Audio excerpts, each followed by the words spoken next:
So we've seen all the announcement of the new iPhone 17 lineup, but the new phone that really caught my eye is the new iPhone Air. Not the iPhone 17 Air, only iPhone Air. And trust me, there's a lot to talk about. So subscribe and let's get rolling.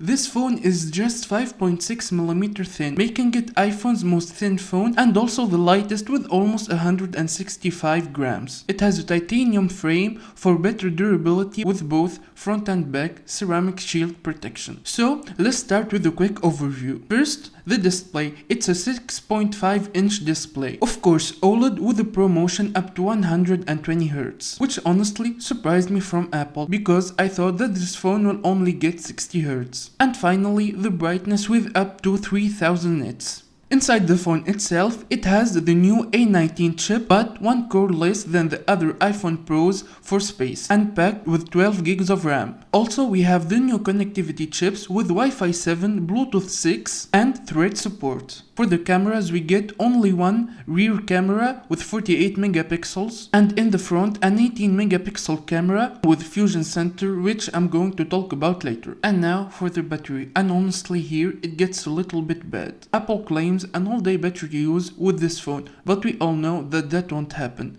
especially under heavy use. Apple knows this fact, so they introduced a new solution called Apple MagSafe Battery Pack. This pack has almost 3150 extra milliamperes, but still with it, the iPhone Air won't even match the battery life of the iPhone 17 Pro. Another things, it includes only eSIM for battery space, IP68 water resistance, USB 2.0, and this phone comes with 4 colors. Storage starts with 256 up to 1 terabyte, and we also have the 512 gigabyte option. And now for the price, it's a whopping $999. Which is more expensive than the base iPhone 17, which smokes it in all means. Now of course, to pack all of this in a 5.6mm phone, Apple sacrificed a lot. When I say a lot, I mean it. First, the cameras. As I said, it only comes with a 48 megapixel camera.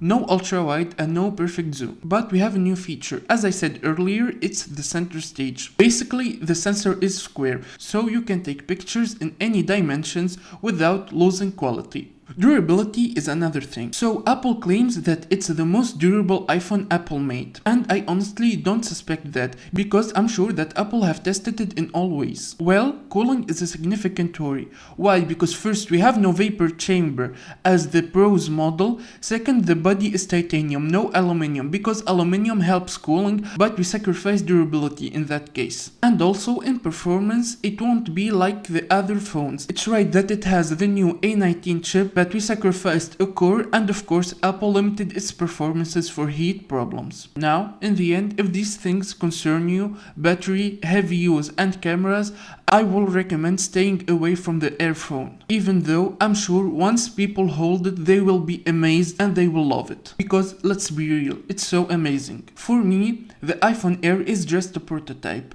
and Apple is showing us what's possible. Because maybe, and I say maybe, these phones will come the standard in the future. The choice is yours. Tell me what you think in the comments. And also, I'll be doing reviews for the other phones. Thank you for sticking with me, hit that like button, subscribe, and see you in the next one.